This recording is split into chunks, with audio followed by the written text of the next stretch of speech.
டைட்டிலில் வந்து அந்த மேலே இருக்கிற கோடு இருக்கு இல்லையா, ஸோ டு பி கண்டினியூடுன்னு தான் நான் புரிஞ்சுக்கிட்டேன். Love have to be continued அப்படின்னு. இது இப்போ ஏன்னா படிச்சுட்டு இருக்கிற விஷயத்துக்கு தான் மேலே கோடு போடுவாங்க இல்லையா. ஓகே, நான் படிக்கவே மாட்டேன் மேம். ஸோ லவ் வந்து கண்டினியூ அப்படிங்கிறது தான் எனக்கு அந்த மாதிரி தான் தோணுச்சது. சூப்பர் மேம், எனக்கு இப்போ அப்படி தோணுது மேம். நீங்கள் சொன்னதுக்கு அப்புறம் நான் தெரிஞ்சுக்கிறேங்க மேம்.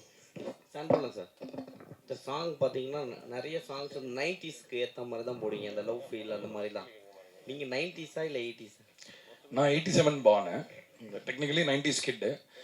என்னென்னா மியூசிக்கில் வந்து இப்போ மியூசிக்கோடைய பரிமாணம் மாறி இருக்கிறது உண்மைதான். பட் ஆனால் உணர்ச்சி வந்து பழைய மியூசிக்கில் நிறைய இருக்கிறதா நான் நினைக்கிறேன். ஸோ அந்த ஒரு பிரதிபலிப்பு நம்ம கேட்டு வளர்ந்ததை நம்ம மிஸ் பண்ணிடக்கூடாது யாருன்றதுக்காக அதை நம்ம திரும்ப அதை இது பண்ணுறோம். இன்னொன்று, நம்ம மண்ணிலே இருக்கிற இசையோட ஒரு நீட்சியாக நம்மளும் இருக்கணும்ல. நம்ம இந்த மரத்தில் தான் நம்ம ஒரு சின்ன இலையாக இருக்கும்.